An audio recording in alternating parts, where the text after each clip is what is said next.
किराम, हाज़रीन मजलिस, आज का आपका ये इजलास जिसमें मुल्क की चोटी की शख्सियात ने शिरकत की, और ये हकीकत है कि मेरा बयान 1 घंटा पहले होना चाहिए था, लेकिन मेरे अज़ीज़ मेरे भांजे ने मुझसे पूछा कि दीगर हज़रात को जाने की जल्दी है, अगर उनको पहले फारिग कर दिया जाए और आपको आखिर तक बैठना हो, तो ये मैं आपको बतला रहा हूँ। बचपन में एक शेर कहा करते थे, जब दिल ही लगा बैठे हैं हर नाज उठाना है। ये हमारे घर का प्रोग्राम था, इसलिए मैंने बखुशी इसको कबूल किया ताकि प्रोग्राम कामयाबी के साथ चले। थोड़ा सा कीड़ों की आमद से आपको यकीनन ज़हमत हो रही होगी, लेकिन 10-15 मिनट आप हजरात और इस मजलिस को ज़ीनत बख्शें। तहफ़्फ़ुज़ ख़त्म नबूवत,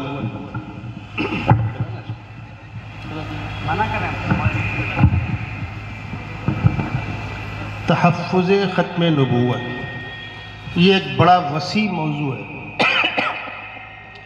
आसान अल्फाज में आपको चंद बातें समझा देना चाहता हूँ। मैं इसकी सीटी कम कीजिए भाई। दुनिया में जिस चीज़ का भी आगाज़ होता है, जिस काम की शुरुआत होती है, वो काम कहीं न कहीं मुकम्मल भी होता है कि नहीं। आपके महल्ले में मस्जिद बनना शुरू हुई, दादा अब्बा के ज़माने से बनती रही, अब्बा के ज़माने में बनती रही, तो आपके ज़माने में या आपके बेटे और पोतों के दौर में कभी मुकम्मल भी होगी, बनती रहेगी। आपका ये प्रोग्राम 2 तारीख को शुरू होकर 3 तारीख पर आकर मुकम्मल हुआ कि नहीं हुआ। आपने ये पागलपन भी कहीं सुना है कि काम शुरू तो हो और उसकी तकमील ना हो। अंबियाए किराम के सिलसिले का आगाज सैयदना आदम अलैहिस्सलाम से हुआ है, इसमें तो किसी को इख्तलाफ नहीं। मेरे ख्याल से मिर्ज़ा गुलाम अहमद कादियानी को भी इख्तलाफ नहीं होगा और आपके दोस्त शकील इब्न हनीफ को भी इतराज़ नहीं होगा, इसलिए कि डाका इस किनारे पर डालना है, उधर नहीं। तो पहले नबी सैयदना आदम अलैहिस्सलाम है। जिस खुदा ने पहले नबी को भेजा, उसी खुदा ने आखिरी नबी को भेजा। नबूवत ये इंसानों के अमल दखल की चीज नहीं है। नबी का इंतखाब बंदे नहीं करते। अल्लाहु अअलमु हैसु यजअलु रिसालतह, ये अल्लाह का इख्तियार है। मैं आपको बतला दूं, मक्के वालों ने अल्लाह के नबी सल्लल्लाहु अलैहि वसल्लम पर बहुत से एतराज़ात किए थे। कुछ बातों का जवाब भी दिया गया। आम तौर पर जो फूहड़ बातें थी उनका जवाब नहीं दिया गया, लेकिन कुछ बातों का जवाब दिया गया। उन लोगों ने कहा, वक़ालू लौला नुज़्ज़िल हाज़ल क़ुरआन अला रजुलिन मिनल क़रयतैन अज़ीम। मक्के और ताइफ में से किसी बड़े ज़मींदार, किसी मालदार चौधरी के ऊपर अल्लाह ने किताब उतार दी होती। तो खुदावंद कुद्दूस ने जवाब दिया, अहुम यक़सिमून रहमत रब्बिक नहनु क़समना बैनहुम मईशतहुम फिल हयातिद दुनिया व रफ़अना बाज़हुम फ़ौक़ बाज़िन दरजात लियत्तख़िज़ बाज़ुहुम बाज़न सुख़रिया। अरे बंदो, अपनी औकात में रहो। नबूवत तो एक रूहानी नेमत है। हम जब मादी नेमत तकसीम कर रहे थे, व रफ़अना बाज़हुम फ़ौक़ बाज़िन दरजात लियत्तख़िज़ बाज़ुहुम बाज़न सुख़रिया, तो हमने इंसानों को अमीर, गरीब, सेहतमंद, बीमार, अक्लमंद, बेवकूफ तबकाती तौर पर तकसीम किया ताकि दुनिया का निज़ाम चले। लियत्तख़िज़ बाज़ुहुम बाज़न सुख़रिया, कोई किसी के अंडर में आकर काम करे। आप मिल के मालिक हैं तो कोई गरीब मजदूर भी होगा। आप ऑटो की सवारी हैं तो कोई गरीब ड्राइवर भी होगा। आपके घर की मैडम मलका है तो कोई काम करने वाली खाला भी होगी। अगर सारे इंसान यकसा होते, दुनिया का निज़ाम न चलता। व रफ़अना बाज़हुम फ़ौक़ बाज़िन दरजात लियत्तख़िज़ बाज़ुहुम बाज़न सुख़रिया। पिछली आयत पर लौट कर आइए, अहुम यक़सिमून रहमत रब्बिक, आपके रब की रहमत तकसीम ये करेंगे, इनकी ये औकात, ये अल्लाह का इख्तियार है, किसको मक्के में, किसको ताइफ में, किसको मदीने में, किसको कहां क्या मकाम देना है, किसको नबूवत का मकाम देना है, ये अल्लाह का इख्तियार है। तो नबूवत बंदों की तय करदा चीज नहीं है, अल्लाह की तय करदा चीज है। जिस खुदा ने पहले नबी को भेजा उसी खुदा ने आखिरी नबी को भेजा। अब जो लोग नबूवत में डाका डालना चाहते हैं, कल या आज कुछ तमाशे भी करते हैं, और चूंकि मेरे मौजू का हिस्सा है कि मैं उलमाए किराम को बतलाऊं, इस सिलसिले में उलमाए किराम की जिम्मेदारी क्या है, इसलिए मैं दलाइल उनकी खिदमत में पेश कर रहा हूं। उनके मानने वाले, उनके चाहने वाले ये गलतफहमी पैदा करते हैं कि तुम बतलाओ नबूवत अल्लाह की नेमत है कि नहीं, तो आप कहेंगे हाँ नेमत है। हम भी कहते हैं नेमत है। खुदावंद कुद्दूस ने कुरान के अंदर कहा, लक़द मन्नल्लाहु अलल मुअमिनीना इज़ बअस फ़ीहिम रसूलन मिन अनफुसिहिम, अल्लाह ने एहसान किया ईमान वालों पर, उनमें उन्हीं में से रसूल भेजा। तो नबूवत नेमत है, हम भी मानते हैं। फिर वो कहता है जब नबूवत नेमत है तो इसको आप ख़त्म क्यों कर रहे हैं, बंद क्यों कर रहे हैं, इंसानियत को इससे आप महरूम क्यों कर रहे हैं। अब आप चकरा जाएंगे, सवाल तो बहुत अहम है, इसको चलता रहना चाहिए। और इज़ाले अवहाम के अंदर उसने कई 100 सफ़हात रंगीन किए हैं इस मौजू पर कि नबूवत बंद नहीं होना चाहिए। मैं इसके दोनों पहलुओं का जायजा लूंगा। चलिए, तूने कमबख्त हंगामा करके दरवाजा खुलवा दिया, सैयदना मोहम्मद सल्लल्लाहु अलैहि वसल्लम को खातमुन नबीयीन नहीं मानता, मरदूद, और खत्म नबूवत को तूने नेमत के रोकने का जरिया बतलाया। अगर तेरे कहने पर दरवाजा खोल भी दिया गया तो तुम्हारे दलाइल का तकाजा यह था कि अब सिलसिला चलता रहता। वो तेरे बाद क्यों बंद हो गया, मिर्जा के बाद क्यों बंद हो गया?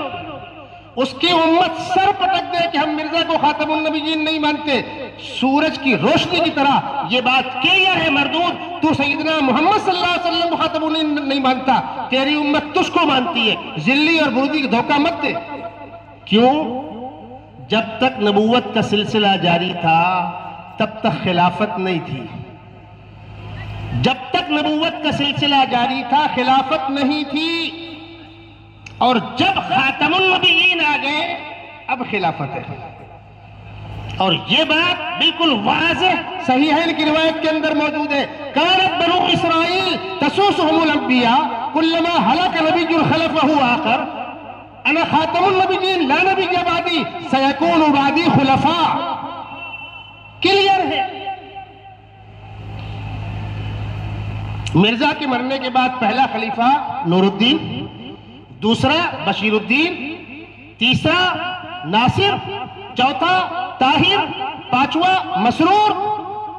ये खिलाफत बतला रही है कि तुमने मिर्जा को खातमुन नबीयीन मान रखा है, हुजूर को खातमुन नबीयीन नहीं मानते हो, उस मरदूद को मानते हो। सीधी सी बात यह है कि जब सिलसिले का आगाज हुआ है तो तकमील भी होगी। अब दूसरे पहलू का हम जायजा ले लें। क्या खत्म नबूवत इनक़िताए नेमत है? क्या खत्म नबूवत सल्ब नेमत है? नहीं, खत्म नबूवत इनक़िताए नेमत नहीं है, खत्म नबूवत सल्ब नेमत नहीं है, खत्म नबूवत तकमील नेमत है। खत्म नबूवत तकमील नेमत है। जिस सिलसिले का आगाज आदम अलैहिस्सलाम से हुआ था उस सिलसिले की तकमील सैयदना मुहम्मद रसूलुल्लाह सल्लल्लाहु अलैहि वसल्लम पर यह कहकर की गई, अल यौमा अकमलतु लकुम दीनकुम व अतममतु अलैकुम निअमती। अंबिया की आमद नेमत थी, आज नेमत तमाम की गई, और अब क़यामत तक के लिए अल्लाह का पसंदीदा दीन इस्लाम है। इन्न दीन इंदल्लाहिल इस्लाम। अब हुजूर के बाद कोई नबी नहीं, कुरान के बाद कोई किताब नहीं, मजहब इस्लाम के बाद कोई शरीयत, इस इस्लाम के अलावा कोई नई शरीयत नहीं। अब एक आध बातें और अर्ज कर दूं।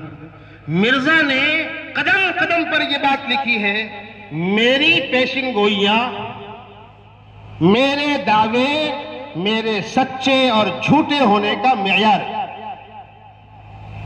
ठीक है, अगर आपके दावी आपके झूठे और सच्चे होने के मेयार हैं तो हम आपको उसी मेयार पर रख लेते हैं।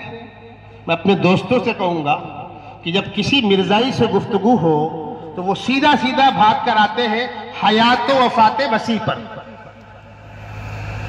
आप बिल्कुल टेंशन न लें, आप उससे पूछिए भाई ईसा अलैहिस्सलाम जिंदा हो या मुर्दा हो, तेरा क्या?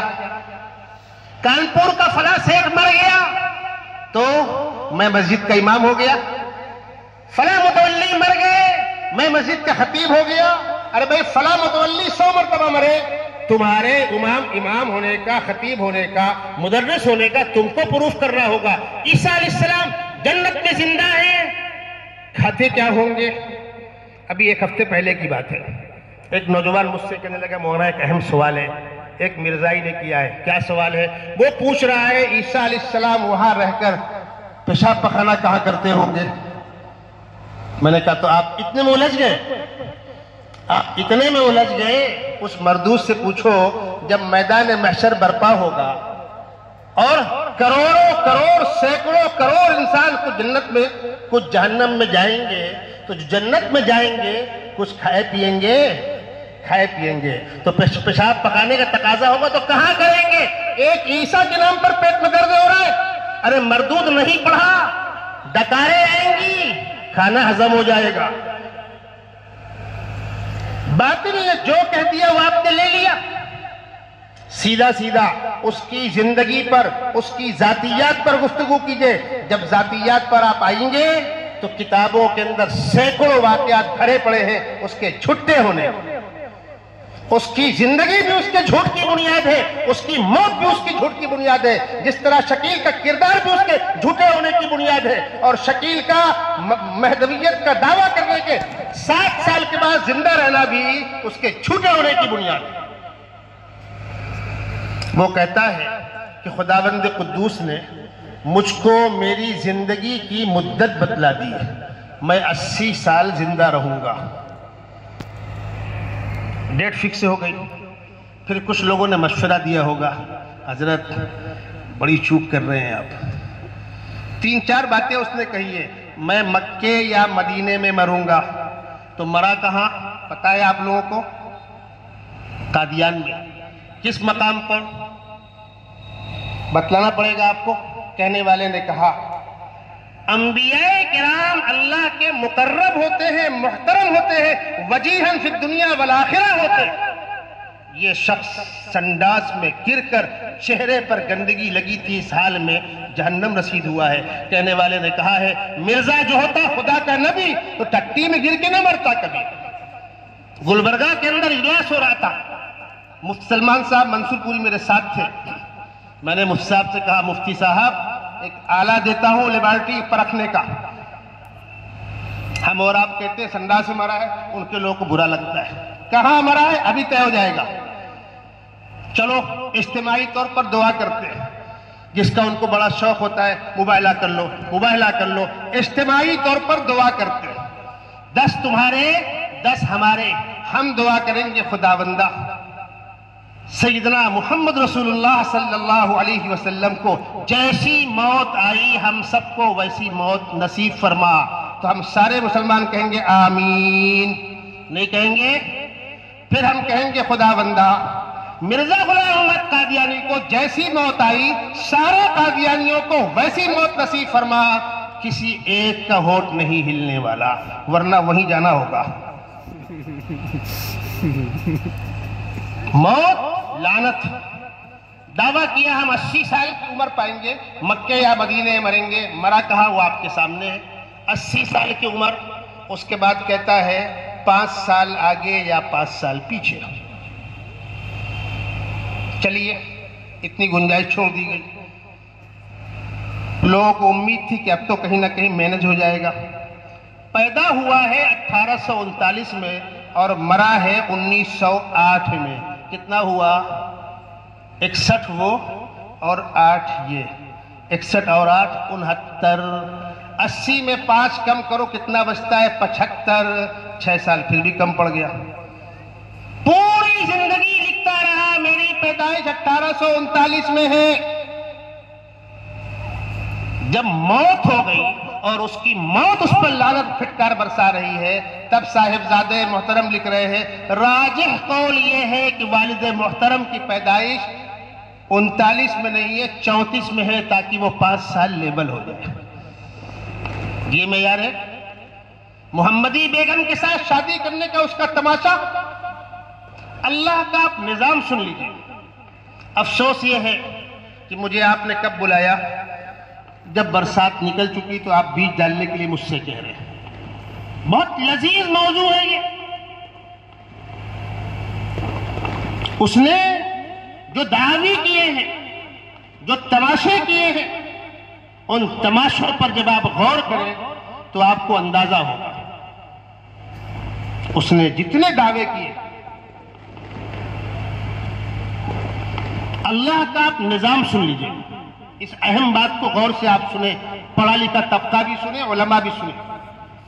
कुछ सरफिरों ने दावाए खुदाबंदी भी किया है, कुरान के अंदर मौजूद है।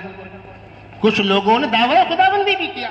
अलम तरा इलल्लज़ी हाज्ज इब्राहीम फी रब्बिही अन आताहुल्लाहुल मुल्क, गुफ्तगू इसी पर है।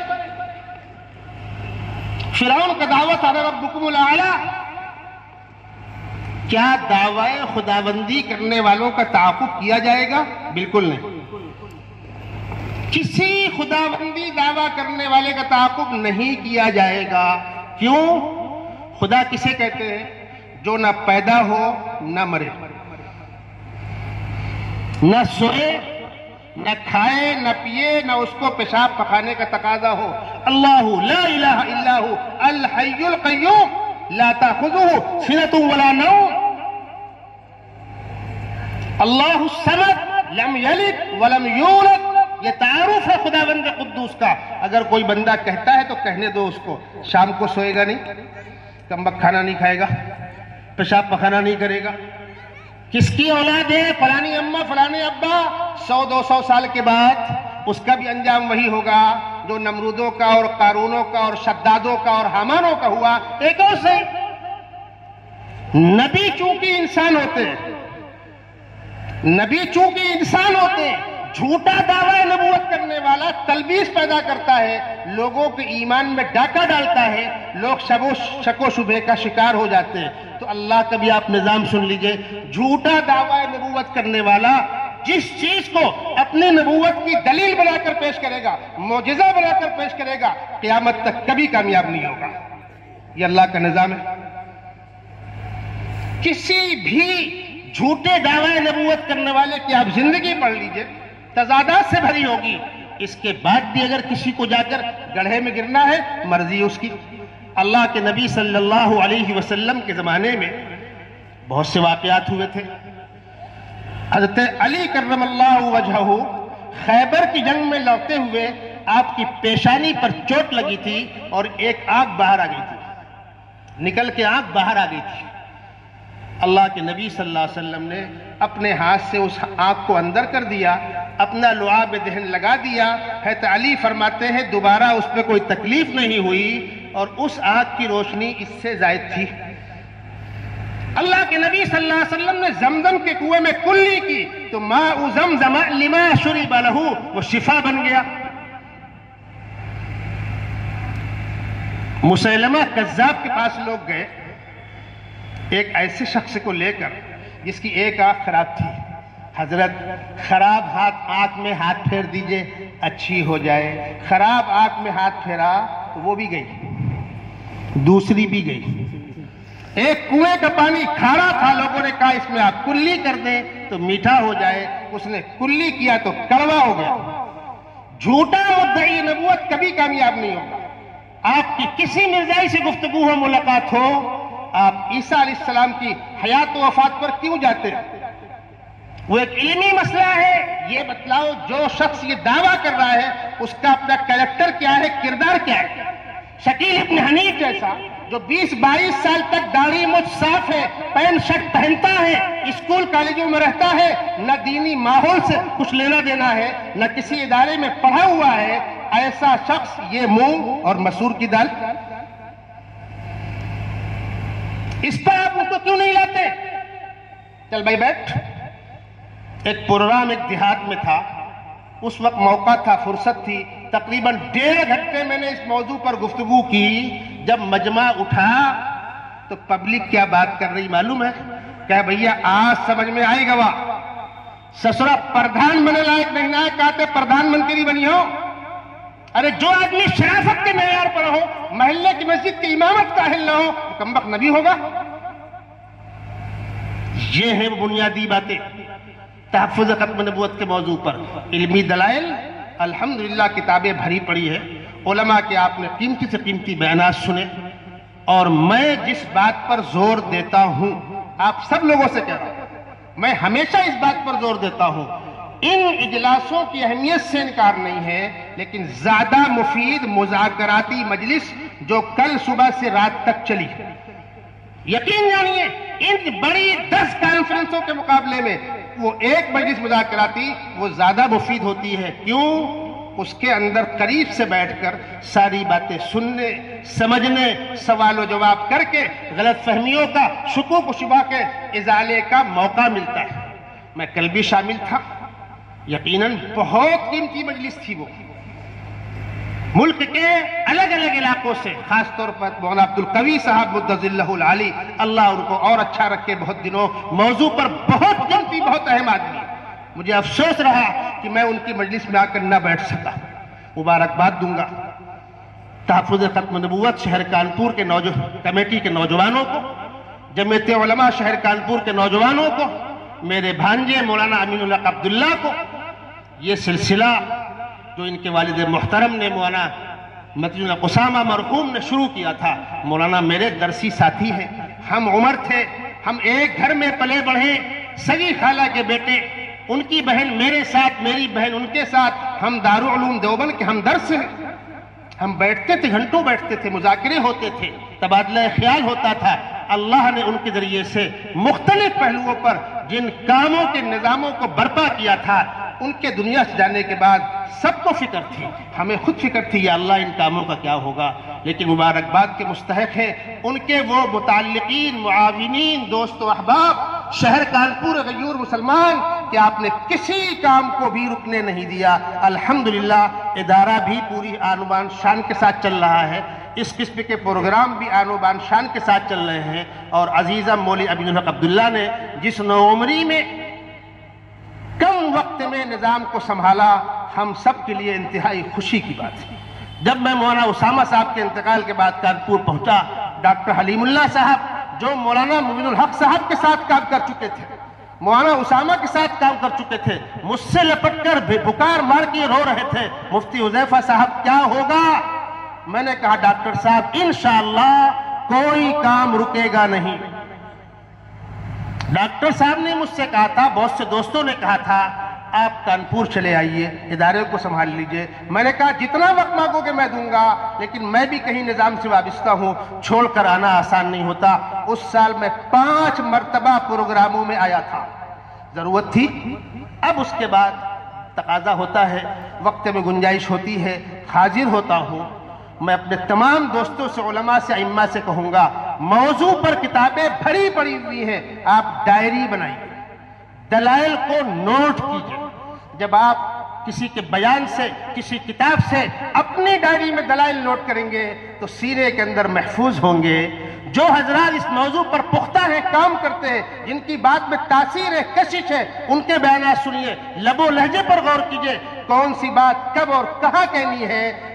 साल 2 साल के बाद इंशाअल्लाह आप में से हर शख्स मौजू पर भरपूर तैयार होगा। और हक हक होता है, बातिल बातिल होता है। हक हक होता है, बातिल बातिल होता है। हक के साथ अल्लाह की ताईद होती है, जब हक आता है तो बातिल छट जाता है। जाअल हक ज़हक़ल बातिल इन्नल बातिल कान ज़हूक़ा। और फिर हक के रास्ते में अगर कभी हालात का सामना हो, नौजवानों पैर में कांटा चुभेगा, अल्लाह के यहाँ तुम्हारा अज्र महफूज होगा। अताउल्लाह शाह बुखारी, जिनकी जिंदगी का बड़ा हिस्सा इसी मौजू पर गुजरा था, एक साहब हज करने गए, रोज़ा अक़दस पर सलातो सलाम का नज़राना पेश किया। उसके बाद जब वो सोए तो रात में अल्लाह के नबी सल्लल्लाहु अलैहि वसल्लम की ज़ियारत हुई। आपने पूछा किस इलाके से आए हो, बताया अताउल्लाह शाह बुखारी के इलाके से।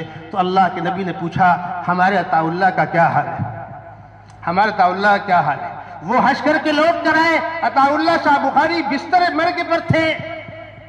आकर कान में कहा कि मैं हज करने गया था, रोज़ा अक़दस में हाजिरी हुई थी, सल्लल्लाहु अलैहि वसल्लम का नज़ारा मैंने पेश किया था। रात में अल्लाह के नबी की ज़ियारत हुई और पूछा हमारे अताउल्लाह का क्या हाल है। अताउल्लाह शाह बुखारी वजद में आ गए, पलंग से नीचे गिर गए, बेहोश हो गए, फिर होश में आए, पूछा मेरा नाम लिया था, मेरा नाम लिया था।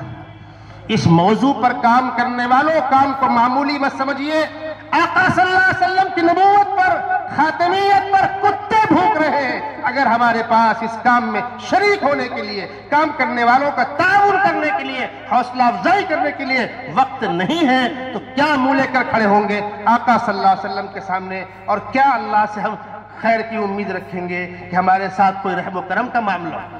इतना बड़ा मजमा शहर कानपुर का अपना कीमती वक्त फारिग करके आया। कीड़ों से कुछ दिक्कतें थीं, थोड़ा मौसम भी गर्म है और बाज़ मकामात पर मैक के बाज़ कनेक्शन कम काम कर रहे हैं। जब मैं बाहर से आया तो एक बड़ा मजमा मुझको बाहर मिला। यकीनन आपकी आमद मुंतज़िमीन के लिए हौसला अफजाई का सबब है। कानपुर शहर के गयूर मुसलमान इतनी बड़ी बड़ी कॉन्फ्रेंसों के खर्चों में मुंतज़िमीन का ताउन करते हैं। अल्लाह आपके जानो माल की हिफाजत फरमाए, कारोबार में खैर व बरकत नाजिल फरमाए और शहर कानपुर के मुसलमानों की इस शान को अल्लाह क़यामत तक जिंदा और ताबिंदा रखे। व आखिरु दावाना अनिल हम्दुलिल्लाहि रब्बिल आलमीन। दुआ पढ़ा।